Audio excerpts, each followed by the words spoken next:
Students, আজ আমার আলোচনা বিষয় হলো ভৌতবিজ্ঞান বা প্রকৃতিবিজ্ঞান। আজ আমি তোমাদের ভৌতবিজ্ঞানের আলো চ্যাপ্টারের গুরুত্বপূর্ণ এমসিকিউ ও এসিকিউ এর প্রশ্ন ও তার উত্তর আজ এই ভিডিওতে আমি তোমাদের জানাবো। ভিডিওটি স্কিপ না করে শেষ পর্যন্ত দেখবে, তাহলে গুরুত্বপূর্ণ প্রশ্নগুলির সঙ্গে সঙ্গে উত্তরগুলিও জানতে পারবে। যদি তোমরা লেখার সময় না পাও বা তোমাদের যাতে বেশি কষ্ট করতে না হয়, সেজন্য এই প্রশ্নগুলির উত্তর সহ পিডিএফের লিঙ্ক আমি বানিয়ে রেখেছি। ডেসক্রিপশন বক্সে আমি লিঙ্ক দিয়ে দেব, তোমরা ডেসক্রিপশন বক্সে গিয়ে পিডিএফটি ডাউনলোড করতে পারবে। তাহলে এখন শুরু করছি আলো চ্যাপ্টারের গুরুত্বপূর্ণ এমসিকিউ ও এসিকিউ এর প্রশ্ন এবং তার উত্তরগুলি। এমসিকিউ প্রশ্ন প্রথমে আছে যে দন্ত চিকিৎসকগণ অর্থাৎ দাঁতের ডাক্তাররা ব্যবহার করেন। চারটি অপশন আছে: এ উত্তল দর্পণ, বি উত্তল লেন্স, সি অবতল দর্পণ, ডি অবতল লেন্স। সঠিক উত্তরটি হবে সি অবতল দর্পণ। পরের প্রশ্ন আসছি, প্রিজমের মধ্যে দিয়ে সাদা আলো প্রতিসরণের ক্ষেত্রে যে বর্ণের বিচ্যুতি সর্বনিম্ন হয়, সেটি হলো বি লাল। 3 নম্বর প্রশ্ন রয়েছে, যে বিবর্ধিত অসৎবিম্ব গঠিত হয় উত্তল দর্পণ দ্বারা, না উত্তল লেন্স দ্বারা, না সমতল দর্পণ দ্বারা, না অবতল লেন্স দ্বারা। সঠিক উত্তরটি হবে তোমাদের বি উত্তল লেন্স দ্বারা। পরের প্রশ্ন আসছি, যে প্রতিসরণের ক্ষেত্রে আপতন কোণ ও প্রতিসরণ কোণ যথাক্রমে 45 ডিগ্রি ও 30 ডিগ্রি হলে কৌণিক চ্যুতির মান কত হবে? এতে আছে 75 ডিগ্রি, বিতে আছে 15 ডিগ্রি, সিতে আছে 7.5 ডিগ্রি, ডিতে আছে 37.5 ডিগ্রি। সঠিক উত্তরটি হবে বি 15 ডিগ্রি।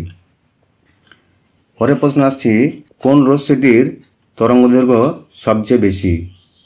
এতে আছে এক্স রশ্মি, বিতে আছে গামা রশ্মি, সিতে আছে অতিবেগুনি রশ্মি, ডিতে আছে অবলোহিত রশ্মি।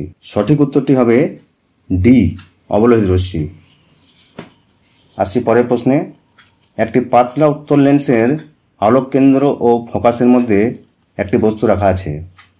বস্তুটির প্রতিবিম্বের প্রকৃতি কেমন হবে? চারটি উত্তর এখানে দেওয়া আছে: অসৎ ও সমশীর্ষ, অসৎ ও অবশীর্ষ, সৎ ও সমশীর্ষ, সৎ ও অবশীর্ষ। সঠিক উত্তরটি হবে এ অসৎ ও সমশীর্ষ। 7 নম্বরের প্রশ্ন আসছি, দর্পণের বক্রতা ব্যাসার্ধ এবং ফোকাস দৈর্ঘ্যের মধ্যে সম্পর্কটি কী? এতে আছে এফ সমান 2r, বিতে আছে এফ সমান r/2, সিতে আছে এফ সমান r/3, ডিতে আছে এফ সমান 3r/2। সঠিক উত্তরটি হবে বি এফ সমান r/2। পরের প্রশ্নে আসছি, যে প্রিজমের মধ্যে দিয়ে সাদা আলোর প্রতিসরণের ক্ষেত্রে যে বর্ণের বিচ্যুতি সর্বাধিক, সেটি হলো লাল, হলুদ, বেগুনি, না সবুজ। সঠিক উত্তরটি হবে সি বেগুনি। 9 নম্বর প্রশ্নে আসছি, কোনো অবতল দর্পণে প্রতিফলিত রশ্মি অভিলম্বের সঙ্গে 45 ডিগ্রি কোণ উৎপন্ন করলে আপতন কোণের মান কত হবে? এতে আছে 90 ডিগ্রি, বিতে আছে 22.5 ডিগ্রি, সিতে আছে 135 ডিগ্রি, ডিতে আছে 45 ডিগ্রি। সঠিক উত্তরটি হবে 45 ডিগ্রি। 10 নম্বর প্রশ্ন রয়েছে, যে একটি অবতল দর্পণের বক্রতা ব্যাসার্ধ 20 সেমি হলে দর্পণটির ফোকাস দৈর্ঘ্য কত হবে? এতে আছে 20 সেমি, বিতে আছে 15 সেমি, সিতে আছে 10 সেমি, ডিতে আছে 40 সেমি। সঠিক উত্তরটি হবে এ অর্থাৎ 20 সেমি। এরপরে আসছি সংক্ষিপ্ত উত্তরভিত্তিক প্রশ্ন অর্থাৎ এসিকিউ।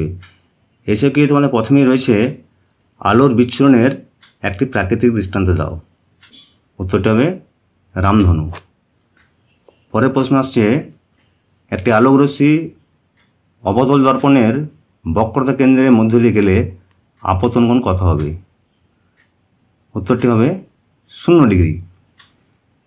3 নম্বর প্রশ্নে আসছি, মোটর গাড়ির ভিউ ফাইন্ডারে কোন ধরনের দর্পণ ব্যবহার করা হয়? উত্তরটি হবে উত্তল দর্পণ। পরের প্রশ্নে আসছি, কোন ধরনের লেন্স দ্বারা হ্রস্ব দৃষ্টি প্রতিকার করা যায়? উত্তরটি হবে অবতল লেন্স।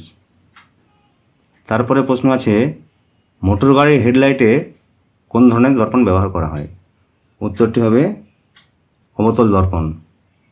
এরপরে প্রশ্ন আসছি যে উত্তল লেন্স থেকে f ও 2f দূরত্বের মধ্যে বস্তু রাখলে এর প্রতিবিম্ব কোথায় গঠিত হবে? উত্তরটি হবে লেন্সের অপর পাশে 2f ও অসীমের মধ্যে। 7 নম্বরে আছে উত্তল দর্পণ অথবা অবতল দর্পণের একটি ব্যবহার। এই প্রশ্নের উত্তর তোমরা আগেই পেয়ে গেছো।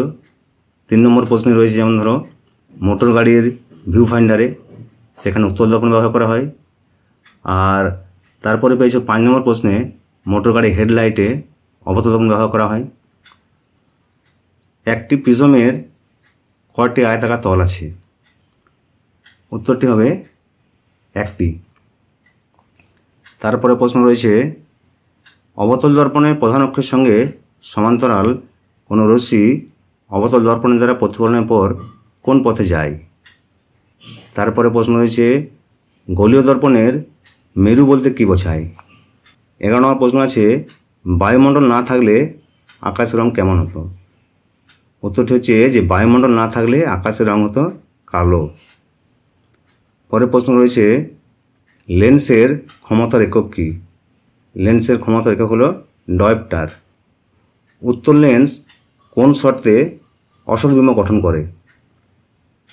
তারপরে প্রশ্ন আসছে, দিনের বেলা আকাশ নীল বর্ণের দেখায় কেন? উত্তরটি হবে আলোর বিক্ষেপের জন্য। তারপরে প্রশ্ন আসছে, আলোর প্রতিসরাঙ্ক ও পরম প্রতিসরাঙ্কের মধ্যে সম্পর্ক লেখো। তারপরে প্রশ্ন আসছি, কোন লেন্সকে অভিসারী লেন্স বলা হয়? উত্তরটি হবে উত্তল লেন্সকে। তারপরে প্রশ্ন আছে, স্বাভাবিক চোখের দূরবিন্দু কোথায় অবস্থিত? উত্তরটি হবে অসীমে।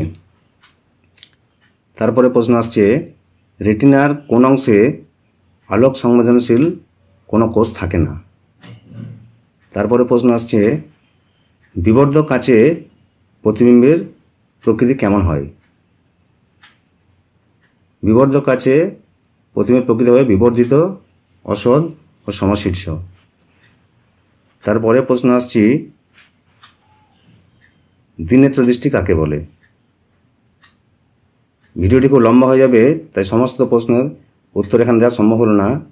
যে প্রশ্নগুলোর উত্তর তোমরা এখান থেকে পেলে না, ডেসক্রিপশন বক্সে লিঙ্ক দেওয়া আছে, সেখান থেকে তোমরা সমস্ত প্রশ্নের উত্তরই পেয়ে যাবে। ভিডিওটি আশা করি তোমাদের খুব কাজে লাগবে। যদি ভালো লাগে তোমরা লাইক করবে, বন্ধুদেরকে শেয়ার করবে এবং পরবর্তী ভিডিওগুলি পাওয়ার জন্য চ্যানেলটিকে সাবস্ক্রাইব করে রাখবে।